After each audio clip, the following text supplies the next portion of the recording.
మీ స్వలాభానికి, మీ యొక్క లాభానికి నేను మీకు మందనిస్తే ఆ మందని మీ స్వార్థానికి ఉపయోగించుకొని వాడుకున్నారు కనుక అక్రమ చేయకూడదా, నా వద్ద నుండి మీరు పోండి.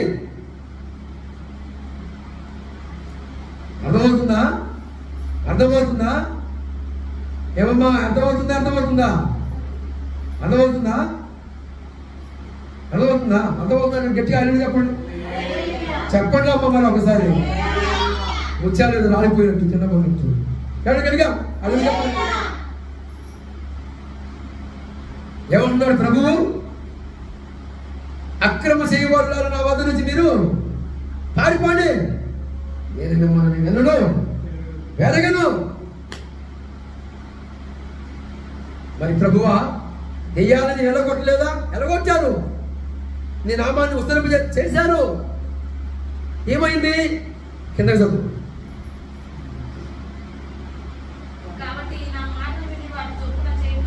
కాబట్టి ఈ నా మాటలు విని వాడి చొప్పున చెయ్యి ప్రతి వాడు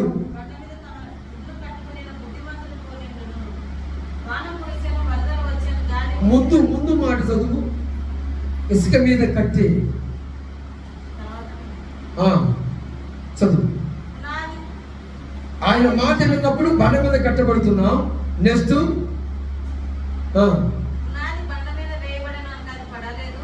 పునాది బండ మీద వేస్తేనే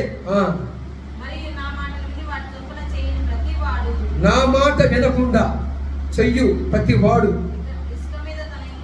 ఇసుక మీద తన ఇల్లు కట్టుకొని వాన కురిసెను, వరదలు వచ్చును, గాలి విసిరి ఆ ఇంటి మీద కొట్టిను. అప్పుడు అది కూలబడిను. ఏమైందయ్యా? కూలిపోయింది. మరి ఏది స్థిరంగా ఉంటుంది? స్టాండర్డ్గా ఉంటుంది. స్టాండర్డ్గా చక్కగా పోయి నిలబడతారు. ఎవరు? స్టూడెంట్. అవునా? స్టాండర్డ్గానే అంటే అర్థం ఏంటి? లేచి నిలబడాలి. అంతేనా? నిజమేనా? నిలబడిన వాడు చాలా జాగ్రత్తగా చూసుకోవాలి. ఒక మాట, ఒక వచనం చూపిస్తా చూడండి. మొదటి కొరింథీ పత్రిక 10వ అధ్యాయం 12వ వచనం చదవండి. త్వరగా అయిపోయింది. ఇక నేను ఇంతవరకు ఇన్ని రిఫరెన్సులు లేఖనాన్ని ఓపెన్ చేయకుండా చెప్పాను. ఈ రిఫరెన్స్ అన్నీ కూడా ఎందుకు అవసరమైనవి? నేను వేసే పునాదికి అవసరమైనవి. గట్టిగా తప్ప కూడా మైపరచండి. ఎంత ఉందన్నమాట. మరి ఆశామాషే కాదు, దేవుని యొక్క సన్నిధి పునాది, సంఘం బేస్మెంట్.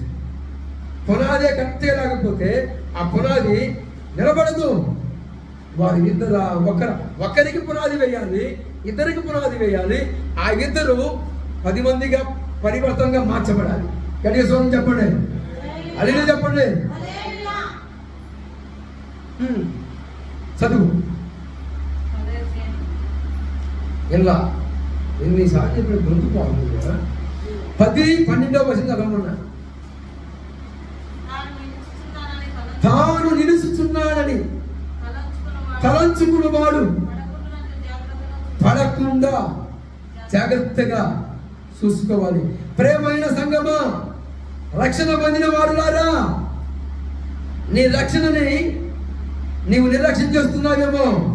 యెహోవాని విడిచిపెట్టిపోయేవాడికి వాని యొక్క గుడారము నిర్మలమైపోతుంది.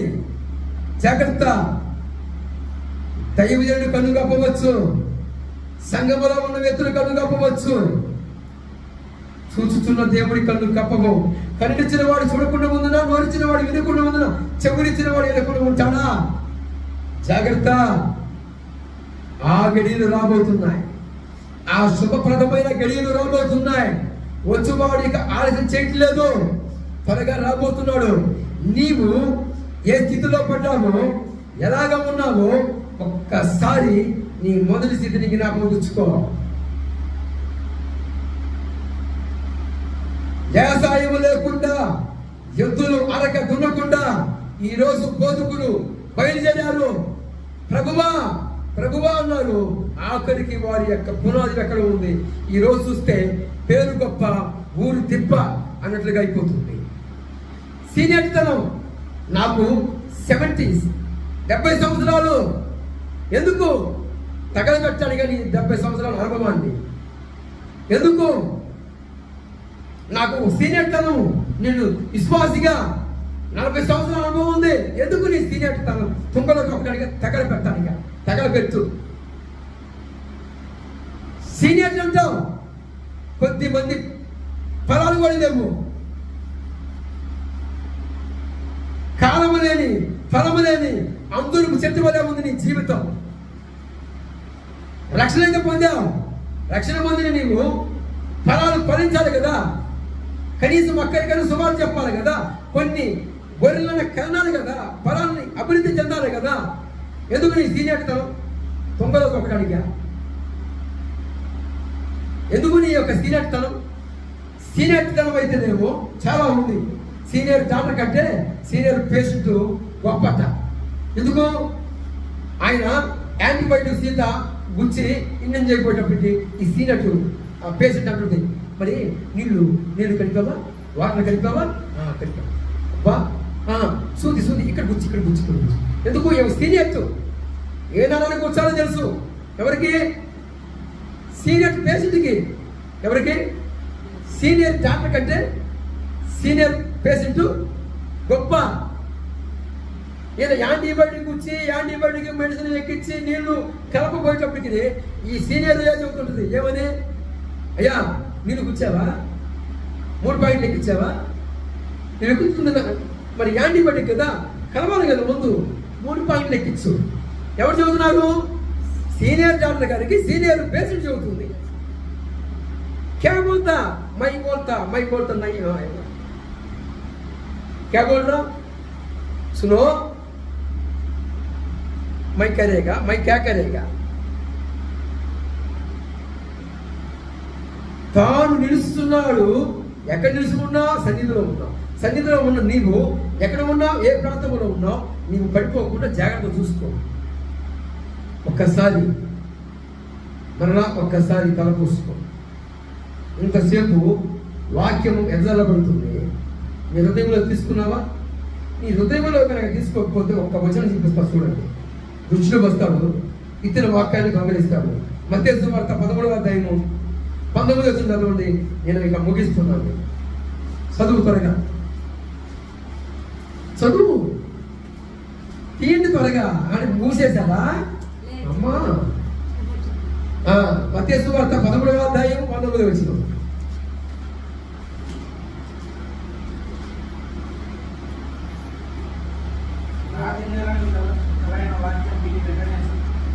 మత్తయి సువార్త 13వ అధ్యాయం 19వ వచనం. ఇత్తువాణి గురించిన ఉపమానం వాగు వినుడే. ఎవడైనా రాజ్యం గురించి వాక్యం వినియు గ్రహింపక ఉండగా దుష్టుడు వచ్చి వారి హృదయములో ఇత్తబడిన దాన్ని ఎత్తుకొని పోవును. ఇప్పుడు దాకా ఇప్పింది ఏందమ్మా? ఇప్పుడు దాకా చెప్పింది ఏంటి? వాక్యమేనా? చెప్పండి, చేతులు ఎత్తి. దారుణంగా మరి చేతులు ఎత్తి చెప్పండి. వాక్యమేనా? ఏమంటుంది దేవుని లేఖనం? మరే చెప్పాడయ్యా దైవజనుడు. ఆ సభల్లో మామూలు చెప్పలేదయ్యా. ఓహో అబ్బా అక్కడికి ఎత్తేశారు. తర్వాత ఏం చెప్పారు? వదినా ఏం చెప్పారు? పోయావుగా రాత్రి బైబిల్ చేత బట్టి చెప్పాడు వదినా, బాగానే చెప్పాడు. అది ఏం చెప్పాడు? అదే బైబిల్లో, ఆ బైబిల్లో ఏం చెప్పాడు? అదే మేము విన్నదేమో ఆయన చెప్పింది. ఏం చెప్పాడు వదినా?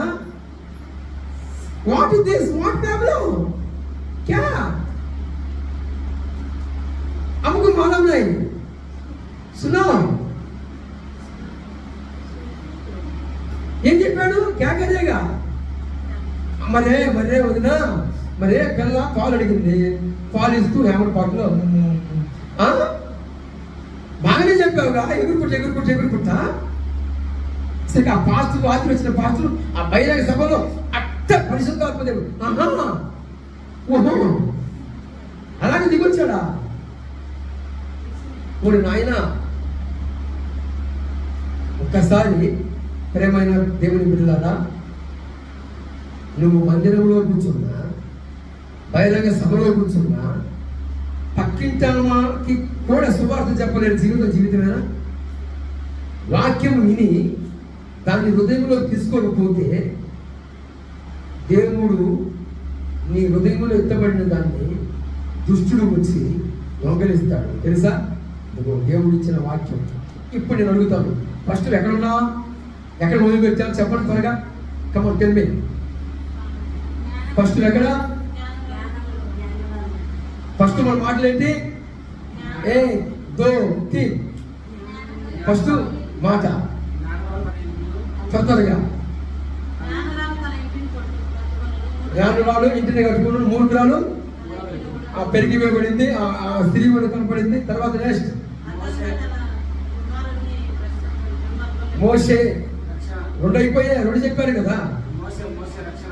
మోషే రక్షణ, మోషే రక్షణ. ఆయన తన తల్లి తన యొక్క జాతి కోసము ఒక యోధుని తయారు చేసింది. రక్షణ. ఈ రక్షణని నిర్లక్ష్యం చేసి చాలా మంది పరదూరుగా రక్షణని ఎగ్గొట్టి మంది పేరు తీసేసుకొని తిరుగుతూ ఉన్నారు. అంటే కష్ట మనసుకి అప్పచెప్పబడ్డారు. అవునా? ఇప్పుడు ఇన్న మాటలన్నింటిని బట్టి మన మధ్యలో సోదరి ప్రార్థిస్తుంది. మరి మనము ఏకీభవిద్దాం. కళ్ళు మూసుకొని ఉన్నపాటిగా మోకాలు వెనకరాలి. ప్రార్థన.